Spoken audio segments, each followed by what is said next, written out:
With my newfound curiosity for gacha games, I decided to play the one that really started it all. A little game called Genshin Impact. I mean, it's definitely not a little game. Don't cancel me, Genshin lovers, please. But I never played it until recently. It is no secret that I hate gacha games. Mostly because I have an addictive personality, and I know myself too well that I would spend big to get that new iPhone. But I have been playing a lot of the Persona 5 gacha game, Persona 5 The Phantom X. It's quite generous in terms of all the free stuff you can get, so I thought I would give others the chance. Oh no, will I get addicted? Will I become Moby Dick the whale? Actually, I think I just got paid. Hang on, let me check. So, for the first time ever, come and watch me play Genshin Impact. Now, I thought I would make this at least a little bit interesting. I know there's a lot of characters in the game that you can obtain through the gacha system, but I'll be completely free to play, which means no spending money to get pulls. Also, I have to play this entirely blind, which means looking up no guides, no what's the best character to rank up, no free to play guides, nothing. Just gotta purely raw dog this experience. Can I do it? Will I prevail? Did I just voluntarily enter an abusive relationship? Did I just go back to role-playing a high school student to pick up chicks? Okay, so the story starts with two sibling travelers going on what I assume to be another Kentucky Euro trip before suddenly being stopped by a woman who claims to be a sustainer of heavenly principle? Basically, just like in Persona, she is a god. I'm not really sure what it is we did. I mean, I think we are just measly humans after all who just wanted to drink Capri Suns on the Amalfi Coast, but apparently that wasn't an option, so we ended up fighting her in arguably one of the hardest fight scenes I've ever seen. I mean, this shit looks better than most AAA games. It's also at this point where we choose which twin we were going to be for the rest of the game, boy or girl. For the lack of better judgment, I chose the boy, which I guess made the god angry, so she decided that for my punishment, she's going to put my sister inside a prison realm? I try to fight back, but I then too get put inside a prison realm, and we end up getting separated and I black out. I come to on a nice beach, probably somewhere in Europe, telling a crazy story to this half girl, half fairy looking thing named Paimon. She refers to herself in the third person a lot, and apparently a victim of nearly drowning despite having wings. I mean, you can definitely fly, mate. I mean, what? I don't even understand why you could possibly drown, or how you could possibly drown. And after hearing my story, but probably because I saved her life, Paimon agrees to become my travel companion and help me find my sister. But in order to get started, we have to find the Anima god, or one of the gods of this world.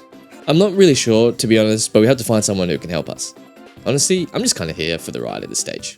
The journey to find my sister has now begun. So we make our way off the beach, and after a quick prayer to this statue thing, Chibori gets blessed with some of that amino power. Amino power. Amino is one of the 7 elements of this world, essentially the wind element. You can think of elements like how they appear in Avatar: The Last Airbender. But instead of mastering 4, there's like 7. Anemo, Geo, Cryo, Pyro, Hydro, Electro, and Dendro. After our prayer and newfound wind powers, we are now on our way to a place called Mondstadt. And oh my god, is that a f***ing dragon? Okay, well, we make our way into the forest, and not only do we see that freaking dragon that just flew over us, but we also see this green bloke talking to it for some reason. The sight of this majestic creature is too much for us to handle, so I release my Anemo on the dragon. Now, I just realized how that sounds when recording this. That definitely wasn't a euphemism. Just bear with me. Trust me, please. But the dragon gets spooked by our Anemo, causing it to scream, and then Old Mate in the green beret disappears into thin air. He leaves behind this crystal-looking thing, so naturally we grab it. Or did we steal it? And continue to Mondstadt, but we end up getting stopped once again by a woman with one of the most elegant intros I've ever seen. That elegant woman turns out to be Amber, Red Outrider, first waifu? Emma tells us about the recent hillshell problem going on and how she's been non-stop exterminating the little shits. So since we're strong and wanted to impress our potential waifu, we decided to give her a hand.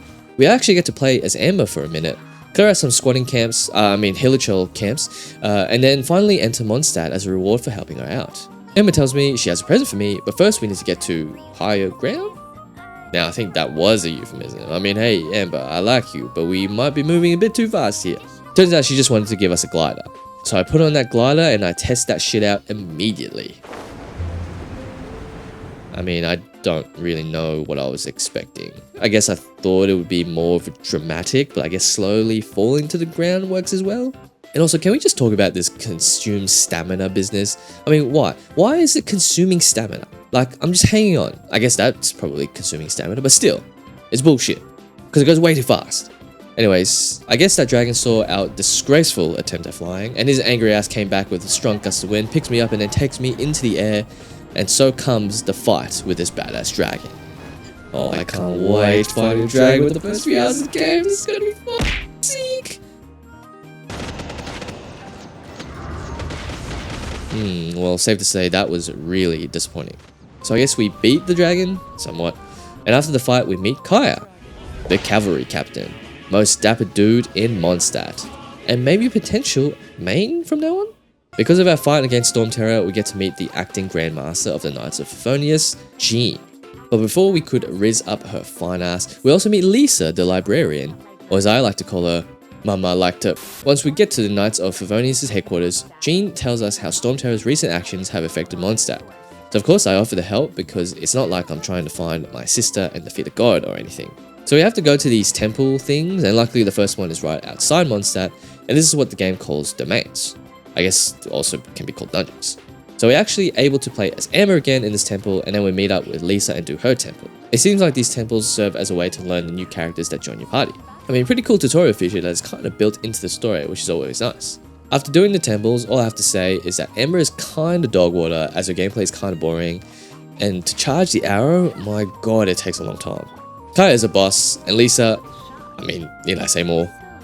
Now with each temple done, I've officially assembled the Avengers. Now it's time for the epic quest to slay some side quests. So apparently this game has something called an adventure rank, also known as AR, and in order to progress certain story quests and unlock further game features, you have to be at a certain level. So the goal is to get to AR 10, and I'm currently AR 7. So a couple of levels would be fine, but XP is not easy to come by in this game, and to level up your AR takes so much of it. So I spent most of the time doing all the side missions, beating on the homeless around Mondstadt, opening chests, claiming rewards, drowning because of what the hell is this stupid ass stamina system, and finally decided to offer my wallet up to the gacha gods and pulled for this knight maid looking chick. So this was Genshin's beginner banner, and I only really had enough for a singular temple. Alright, let's go. Who again? Hello, nice to meet you. My name is Xiangling. So we got this person called Xiangling. I mean, she looks kind of cool, and I mean her gameplay is pretty sick, so I'd take that. So with our newfound friend along for the journey, I linked up with my boy Kaya to find some ancient treasure. The whole thing was very cryptic and espionage-like, but it really turned out to be a trap to catch a wanted criminal. Wait, did Kaya just want to catch me? Am I the wanted criminal? I mean, Kaya, you could have just asked, and I would have said, let's f***.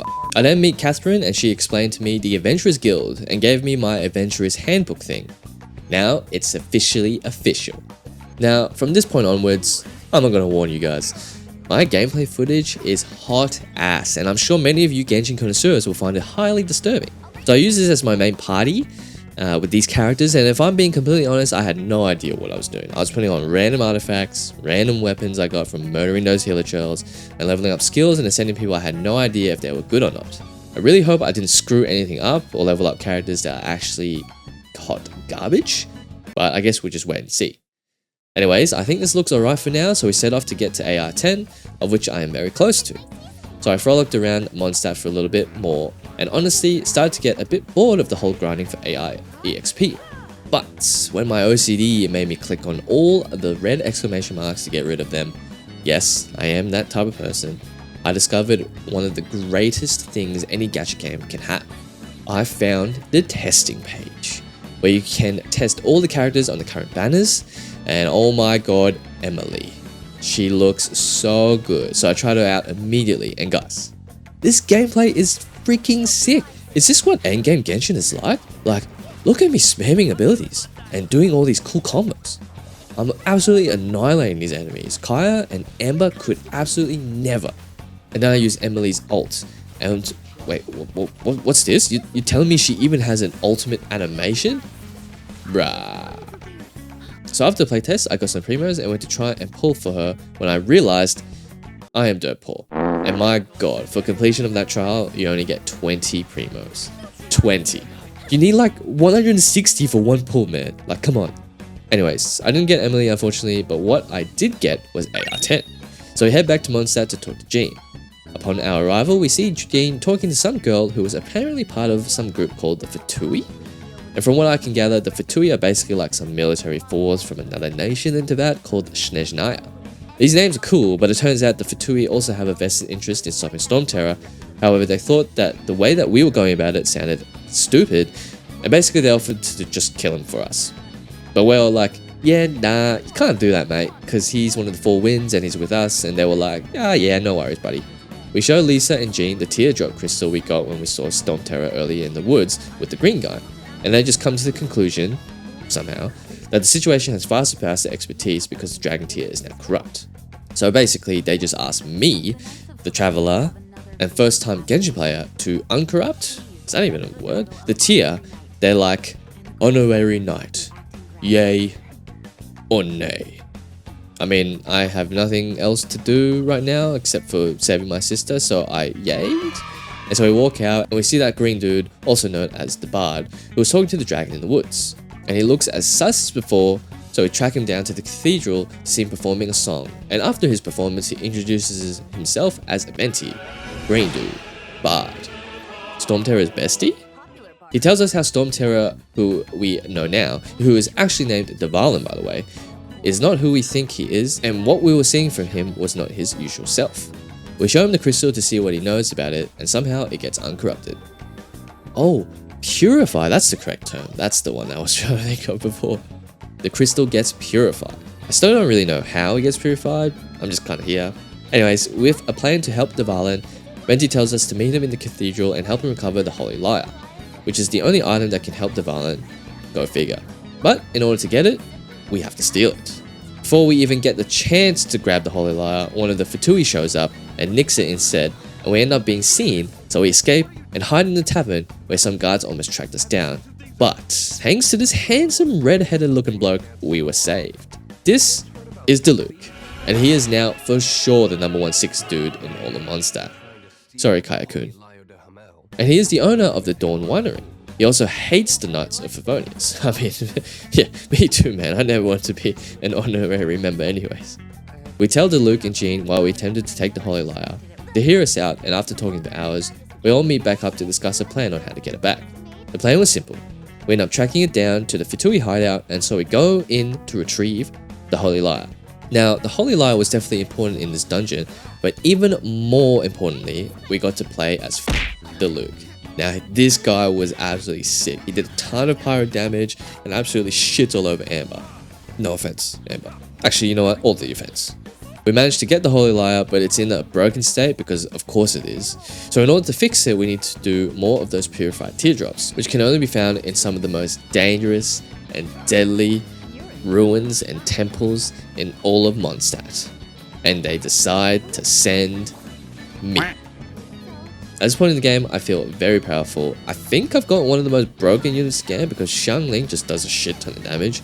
Characters pretty much all maxed out. Weapons looking alright, and artifacts? Yeah, we don't talk about those. Anyways, we head to Dawn Winery to speak with Diluc, Jean, and Venti to purify the crystals. And we finally fix the Holy Lyre, and apparently it functions off animo power.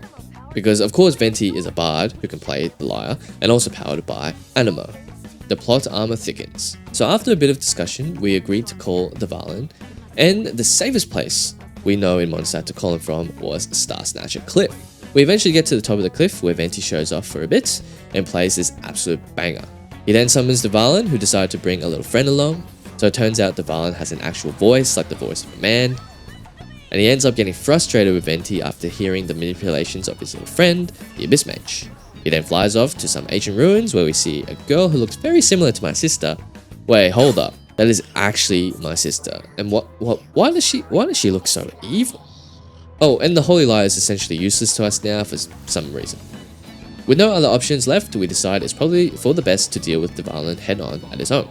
So, with the end of the Act 2 quests means that we once again need to grind those side quests for AXP, and honestly, I was really over it at this point. The game became really boring, killing the same mobs over and over again, and opening chests that gave absolute jack shit.